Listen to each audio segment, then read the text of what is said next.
Fracture pelvis. We should take first an introduction about the pelvis. The pelvis is considered as a stable, rigid ring formed of bones, right and left hip bones. In between there is sacrum and the coccyx. These bones connected together by strong ligaments. The most important for our subject is anterior and posterior sacroiliac ligament. Now we see the anterior sacroiliac ligament, but there is another on the posterior aspect called posterior sacroiliac ligaments. And these ligaments are very, very, very strong ligaments and considered as the strongest ligament all over the body. Also, there is a ligament connect the sacrum and the spinous process. Therefore, it is called sacrospinous ligament. And a ligament connecting the sacrum with the ischial tuberosity called the sacrotuberous ligament. And anteriorly, there is symphysis pubis and related pubic ligaments. These are the most important ligaments connecting the two hip bones and the sacrum. The stability of the pelvic ring depends mainly on the posterior arch structures. What is the posterior arch?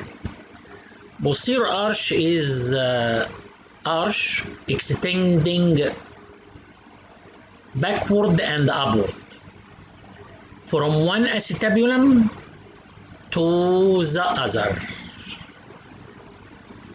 And this ligament these structures include the strong ligaments, sacrum, and the sacroiliac joint, which is the most stable joint all over the body because it receives body weight.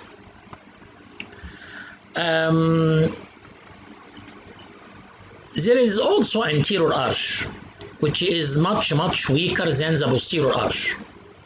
The anterior arch extends forward and inferiorly from one acetabulum to the other acetabulum. And we this show pubic arches, superior and inferior pubic arch, symphysis pubis, and all these structures are much weaker than the structures of the posterior arch. Therefore, the stability of the pelvic ring depends mainly on the structures of the posterior arch.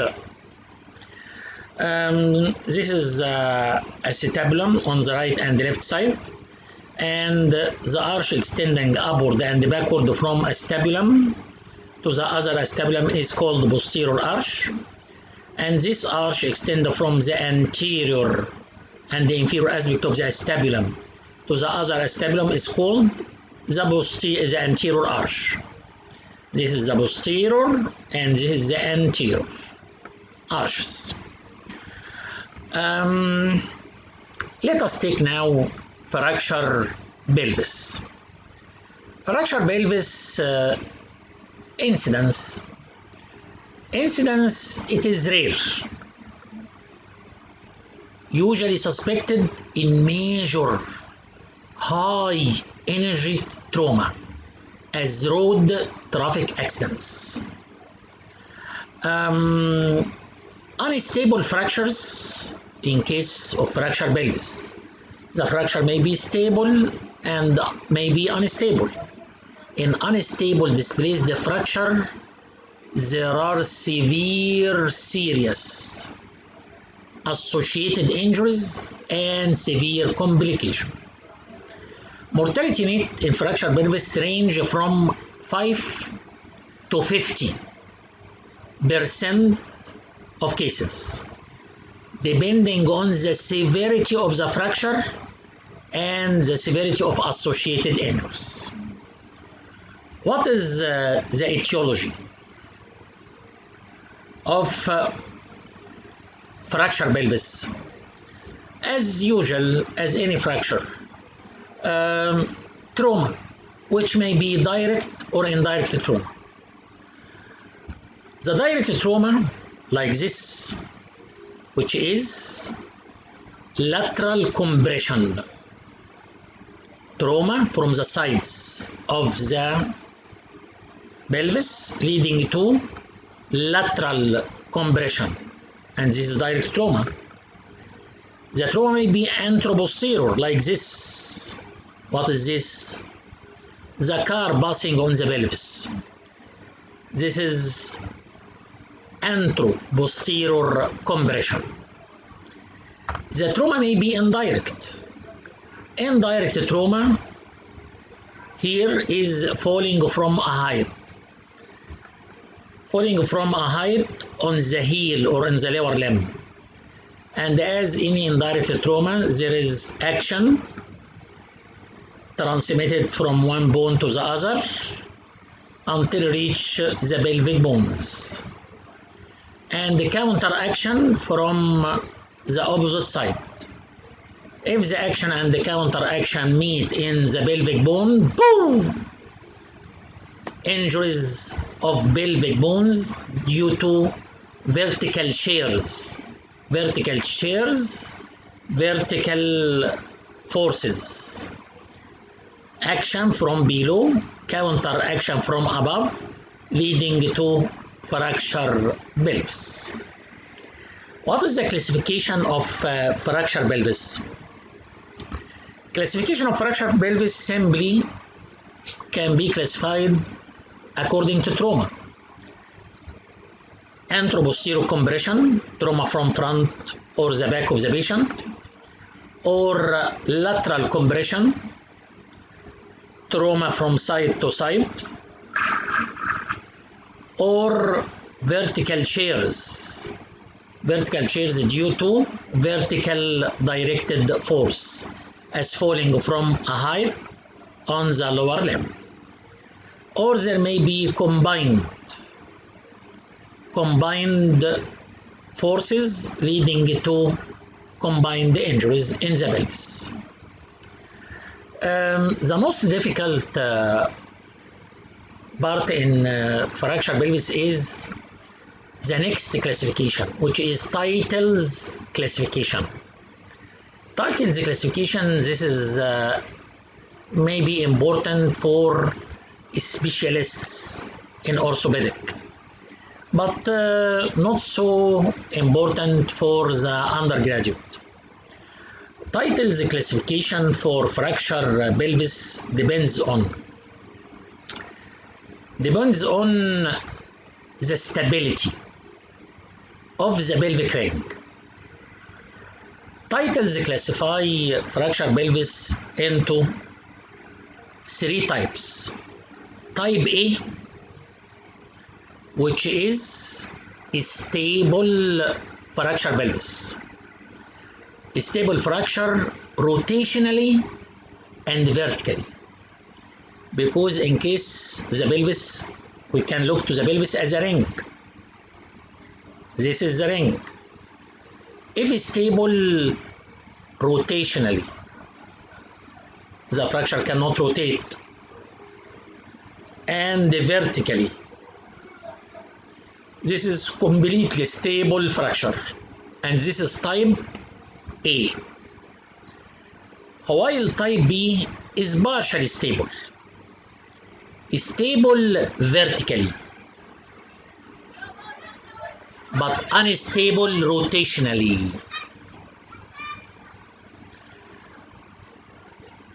Type 3 or type C is completely unstable fracture, rotationally and vertically. This is type A. Type A is stable rotationally and vertically. Why is stable?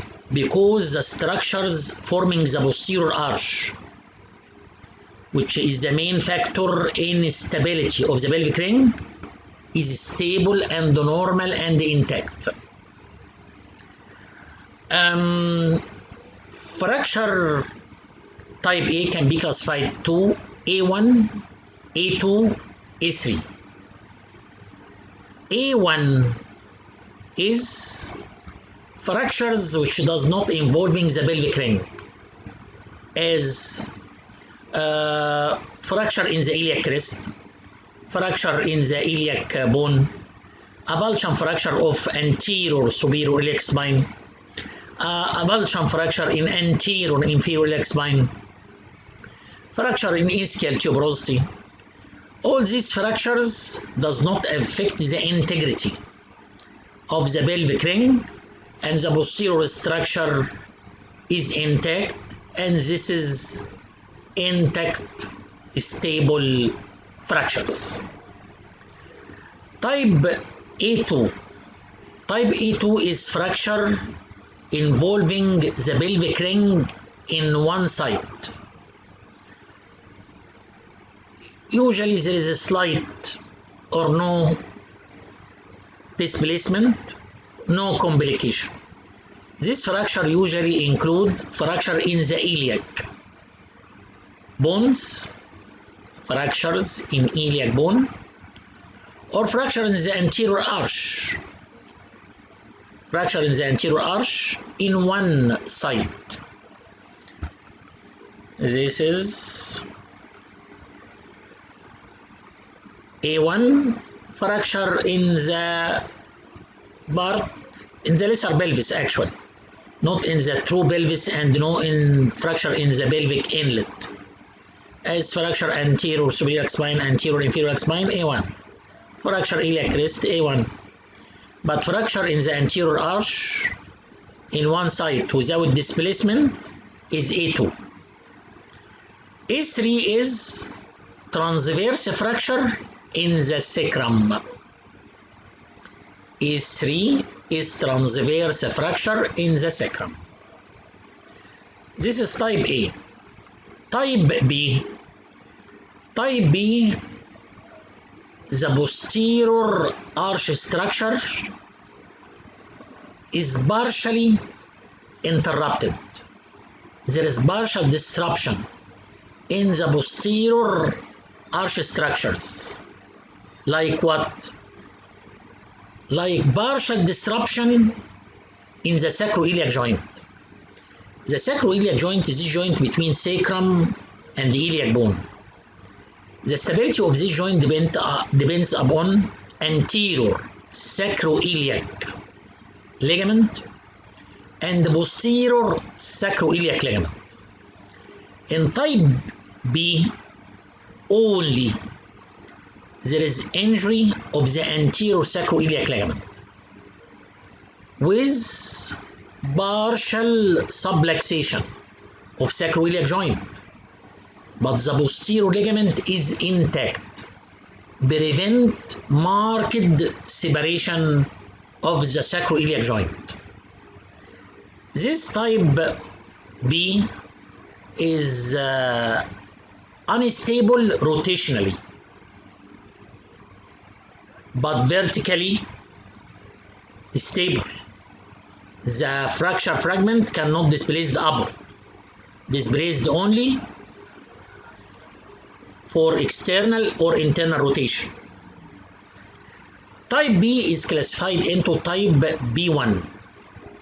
Type B1 is external rotational fracture, as fracture in the symphysis pubis or pubic bone with dislocation of sacroiliac joint. And after fracture, the bone fragments externally rotated. Externally rotated like what? If this is the pelvic ring and the fracture occur and the two parts of the ring externally rotated, the pelvis becomes broad wide pelvis. Like what? Like this book. This book is thick book, but when opened like this becomes a broad and flat book, and therefore this deformity is called open book deformity. This is the book and its thickness. When opened becomes broad and flat, like this pelvis. Therefore B1 is external rotational fracture of the pelvis and called open book fracture. Therefore there is wide separation of symphysis pubis with partial disruption of sacroiliac joint. B2 is compression fracture. B2 is compression fracture from sides, lateral compression. And if the fracture occur, the bones becomes internally rotated, not externally rotated. B2 is lateral compression fracture with internal rotation. There is fracture of the anterior arch and sacroiliac disruption partially on one side, on the ipsilateral side, but internal rotation. The same is B3, internal rotation, lateral compression, the same, but there is fracture anterior arch on one side and disruption of sacroiliac joint on the contralateral side. Type C. Type C is unstable fracture, rotational and vertical. C1 is unilateral fracture, complete separation in the anterior arch and sacroiliac dislocation completely on the same side.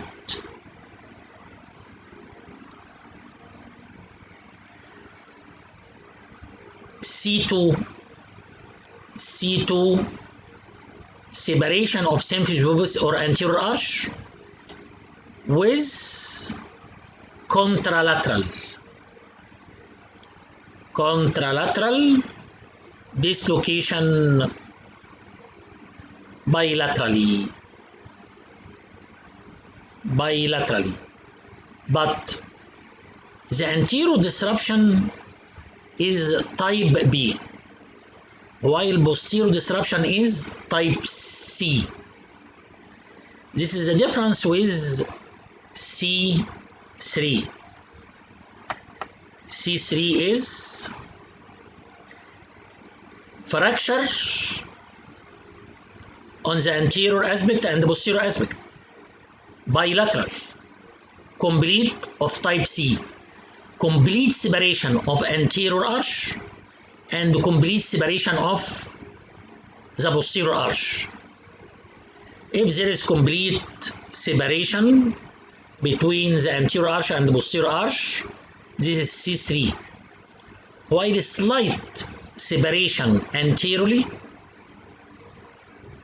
type B, and type C posteriorly, this is C2. This is the difference. C1 is complete separation of the posterior arch with separation of symphysis pubis on the same side, on one side, unilateral.